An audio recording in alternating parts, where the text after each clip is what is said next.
Sang Polhut, Pengabdian untuk Volunatsing 2030 oleh Dr. Pemilu Arman Labahi SP, MAP, MSc. 2 tahun terakhir, Kementerian Lingkungan Hidup dan Kehutanan mencanangkan program Volunatsing 2030. Kebijakan ini lahir sebagai bentuk keseriusan Indonesia dalam mengurangi emisi gas rumah kaca. Indonesia's Volunatsing diamanatkan dalam Peraturan Presiden Nomor 98 Tahun 2021 tentang penyelenggaraan nilai ekonomi karbon untuk pencapaian target NDC atau Nationally Determined Contribution, pengendalian emisi gas rumah kaca dalam pembangunan nasional. Sektor kehutanan merupakan salah satu yang diandalkan untuk pengurangan emisi GRK. Hutan menjadi tempat penyimpan karbon melalui peran pohon-pohonan dalam menangkap gas karbon dioksida di udara. Melalui proses fotosintesis, hutan kemudian melepaskan gas oksigen. Hutan juga menyimpan stok karbon dalam bentuk tegakan pohon hutan.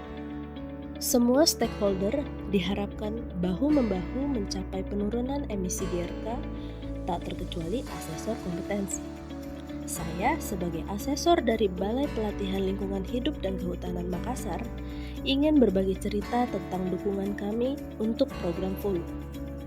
Cerita ini berdasarkan pengalaman saya melakukan uji kompetensi pada seorang asesi dari Balai Taman Nasional Loren.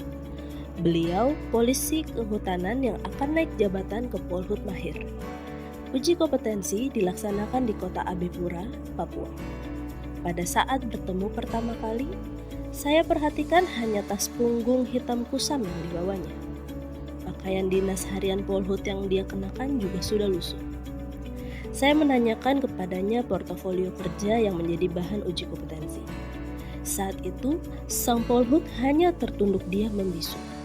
Sesekali dia menghela nafas panjang, wajahnya berkulit gelap nampak sedih. Beliau terlihat ingin menjawab pertanyaan saya, namun tidak ada satu patah kata pun yang terucap.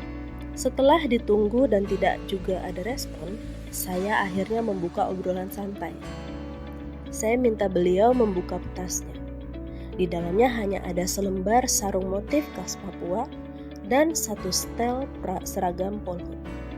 Lantas di manakah dokumen portofolionya? Saya berusaha mencairkan suasana yang cenderung kaku itu dengan menyodorkan sebotol air mineral. Saya mendekat kepadanya sambil menepuk-nepuk pundak sang Polhut. Sesaat kemudian saya bertanya lagi, apa yang terjadi? Asesi itu pun akhirnya menjawab, disertai derai air mata. Ya, Polhut Parubaya itu menangis. Sang Polhut bercerita, dia telah bekerja selama 6 tahun. Dia menjaga hutan di resort Puncak Jaya yang kaya dengan flora fauna endemiknya. Sehari-hari dia terpisah dari anak istri yang tinggal di kota Timika. Hanya sekali 2 kali setahun dia pulang untuk berkumpul bersama keluarga, terutama di Hari Raya Idul Fitri dan saat mendapatkan cuti tahunan. Sang Polhut melanjutkan ceritanya. Portofolio yang sudah dibuat dengan menggunakan mesin ketik selama berhari-hari tidak dapat dia bawa. Beberapa saat sebelum mengikuti uji kompetensi, terjadi kerusuhan besar antara kelompok kriminal bersenjata Papua dengan masyarakat di distrik Puncak Jaya, areal yang menjadi wilayah kerja sang Polhut. Dia tidak sempat membawa portofolio saat evakuasi ke Abepura. Dia hanya berusaha selamat dari kerusuhan. Pada hari evakuasi itu, dia hanya sempat mengambil sebuah tas punggung dan segera berlari kencang menuju bandara yang jaraknya sekitar 1 km. Di kota Abepura, sang Polhut bertemu dengan rekan dari berbagai resort. Mereka semua diterbangkan dengan pesawat Hercules. Seluruh pegawai Balai Taman Nasional Lawrence dievakuasi dan berkantor sementara di Balai Besar KSDA Papua hingga keadaan aman.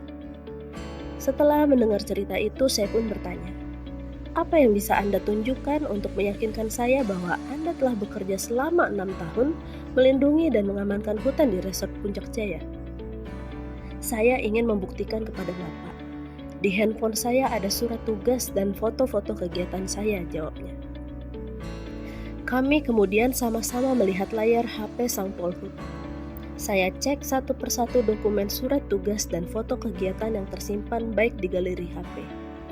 Beliau menjelaskan satu persatu gambar yang ada dalam foto. Dalam hati saya berkata, rapi juga cara Sang Polhut menyimpan dokumen di HP-nya. Itu adalah dokumen penting penyusun portofolio kerjanya. Setelah melihat bukti itu, saya meminta dia untuk mencetaknya. Sang Polhut menganggukkan kepala.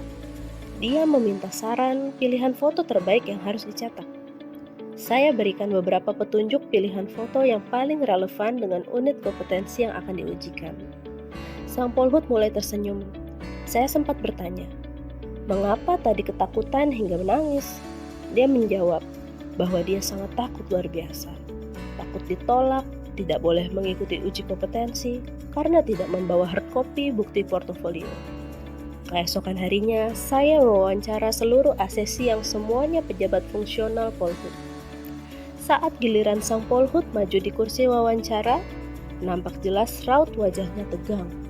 Sesekali dia membenarkan posisi duduknya, memegang lengan bajunya dan nampak cemas memegang dokumen yang telah di-print out. Pertanyaan pertama saya ajukan untuk menggali kemampuan dan pemahaman Sang Polhut tentang tugas pokoknya. Saya akan mengetes pemahamannya tentang potensi kawasan di Balai TN Lawrence. Dengan sedikit gugup, Sang Polhut mulai bercerita. Saya dengarkan semua penjelasannya terkait tugas serta pengalaman saat bertugas di Balai TN Lawrence.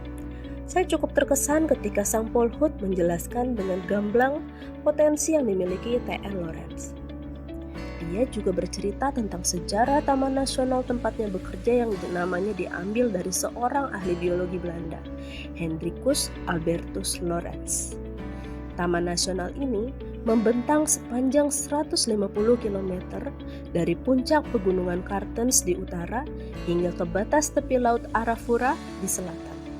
Luasnya yang lebih dari 2,5 juta hektar menjadikan Lawrence sebagai taman nasional terbesar di Asia Tenggara. Dengan suara yang tegas, beliau melanjutkan ceritanya tentang potensi fauna yang dimiliki TN Lawrence. Di dalam kawasan itu, hidup berbagai spesies meliputi tumbuhan berbunga, mamalia, burung, reptil, dan amfibi. Sang Polhut menyebutkan beberapa jenis satwa endemik seperti kanguru pohon atau dingiso, burung kasuari, cendrawasih ekor panjang, babi duri moncong panjang, babi duri moncong pendek, kuskus, walabi, dan kucing hutan. Tidak heran jika Taman Nasional yang baru ditetapkan di tahun 1997 itu kemudian oleh UNESCO dinobatkan sebagai situs warisan dunia di tahun 1999. Saya tertegun mendengarkan penjelasan Sang Polhut yang sangat fasih mengetahui potensi kawasan Lawrence. Selanjutnya saya tanyakan juga tentang kegiatan penjagaan dan patroli serta anjang sana kepada masyarakat.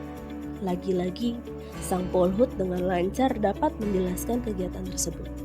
Mulai dari penyusunan rencana kegiatan, persiapan administrasi, hingga pelaksanaan kegiatan dan pelaporan. Pada akhir wawancara, saya menegaskan kepada Sang Polhut bahwa apa yang telah dilakukan selama ini menjaga, melindungi, mengamankan, serta mensosialisasikan keberadaan dan potensi kawasan kepada masyarakat luas merupakan pekerjaan yang sangat mulia.